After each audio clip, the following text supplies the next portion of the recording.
le cofondateur du collectif, Bernard Coudelac, revient sur leur ultime création, la dernière saison, au Festival lyonnais. Le Monde, 31 mai 2017 à 12h10, mis à jour le 28 juillet 2017 à 10h42, propos recueillis par Rosita Boisseau. Pour quelle raison avez-vous décidé de mettre fin à l'aventure du cirque Plume en annonçant votre dernier spectacle? Cette création est le début d'une aventure, pas la fin. Avec un gros bateau comme la compagnie, il faut s'y prendre longtemps à l'avance pour conclure une traversée. Tournée va durer au moins 4 ans et habituellement, pendant cette période, nous relançons un nouveau budget pour une autre production, ce que nous ne ferons pas. J'aurai 66 ans en 2020. Est-ce que je désire repartir sur un autre spectacle jusqu'à 70 ans? Place aux jeunes. Nous avons fait le boulot et avons eu la chance de vivre quelque chose d'exceptionnel. Tout ce que le cirque Plume a entrepris s'est passé au mieux de ce que je souhaitais. Avec les aléas de la vie. Le collectif que vous composiez avec Hervé Cano, Michel Faivre, Vincent Filiosa, Jean-Marie Jacquet, Pierre Coudelac, Jacques Marquès, Robert Mini et Brigitte Sepazé est à l'origine du cirque Plume. Comment avez-vous réussi à conserver cet esprit communautaire pendant 25 ans? Nous y sommes tous encore, sauf ceux qui ont disparu. Nous représentions depuis le début les différents corps de métier, musiciens, techniciens, artistes, et nous avons appris à travailler ensemble. Et aussi, pendant toutes ces années, à nous parler, à vivre ensemble et à nous transformer chacun. Cela ne tombe pas du ciel, c'est une volonté quotidienne et c'est un cadeau de la vie. Même à travers les épreuves, nous n'avons jamais abandonné l'envie de continuer à nous découvrir, à vivre avec, si possible, moins de souffrance et plus de liens. Nous avions rêvé de chemins buissonniers dans les années 1970, comme beaucoup en ont eu envie, et nous avons réalisé nos désirs. La revendication d'un art populaire ouvert au plus grand nombre était au cœur de votre travail. Pensez-vous avoir réussi? Oui, je crois. Nous avons conçu des spectacles populaires sans verser dans le niaiseux ni le commercial. Nous avons bâti des pièces qui ont intéressé des gens. Je rêvais d'un outil qui puisse s'ouvrir sur une expérience poétique et le cirque me l'a offert. Nous rêvions de faire du cirque et de changer le monde. Nous avons réussi une chose sur deux. Les sources d'inspiration que vous revendiquiez à vos débuts étaient le Bread Puppet Theater, le Living Theater, Chagall, Baudelaire et Prévert. Le cirque traditionnel est au cœur de vos pièces, même si vous avez construit votre savoir-faire en autodidacte.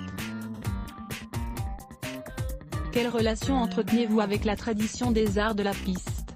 Plume a représenté quelque chose du cirque dans son essence et on ne l'a pas trahi. Nous ne venons pas de ce milieu, nous sommes partis de rien et avons d'abord imité le cirque traditionnel en respectant la tradition. Peu à peu, nous l'avons fait évoluer en ouvrant différentes voies. Lire aussi, le cirque Plume, star des arts de la piste, présente son ultime spectacle aux Nuits de Fourvière. Nous avons d'abord toujours travaillé sous chapiteau. Nous avons conservé la structure avec des numéros, invité la virtuosité, qui devient de plus en plus grande chez les jeunes artistes, mélangé la haute technicité avec des numéros plus ou moins éculés, cultivons notre réalité pour en faire un atout. Nous ne cherchions pas la perfection, nous avons mis nos forces et aussi nos fragilités sur scène. Parallèlement, comme les familles de cirque à l'ancienne qui avaient un mode de vie marginal, nous avons adopté quelques-uns de leurs principes, l'envie d'être libre, autonome. Nous avons eu cette chance de vivre dans une liberté totale. Chacun a fait ce qu'il voulait dans un cadre précis. Quels sont, selon vous, les paramètres qui expliquent le succès du cirque Plume depuis ses débuts? Je crois que, dans nos spectacles, l'envie d'être vivant et de jouer au présent est toujours là. Bien sûr, il y a de beaux numéros, mais il y a avant tout des êtres humains avec leurs énergies, qui ont réalisé quelque chose ensemble dans la joie. Nous sommes à l'opposé d'une certaine tendance de la société actuelle qui va vite et fait semblant. Nous n'avons pas de recette de succès, il n'y en a pas pour rester vivant dans son art. Et puis la poésie, nous avons osé la poésie.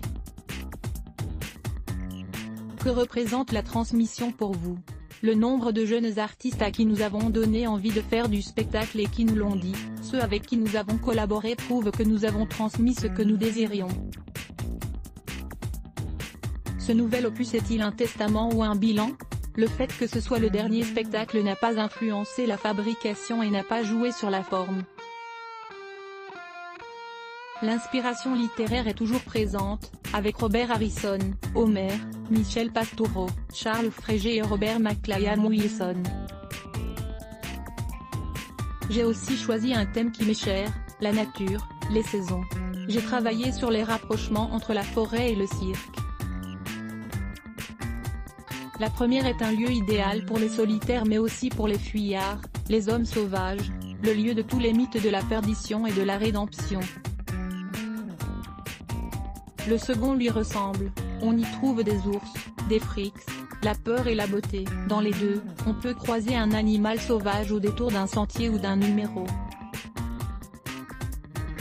J'ai tenté de créer cette saveur commune, cette émotion particulière. Récemment, autour de notre campement, à Besançon, un chamois est apparu derrière les caravanes et un grand-duc s'est posé sur un des mâts du chapiteau. Et aussi, en images, les 30 tours de piste du Cirque Plume la dernière saison, du Cirque Plume, du 30 juin au 5 août, relâche les dimanches et lundis 17 et 31 juillet, à 20h30, au parc de Paris. De 28 € à 36 €. Cet entretien est extrait d'un supplément réalisé en partenariat avec les Nuits de Fourvière.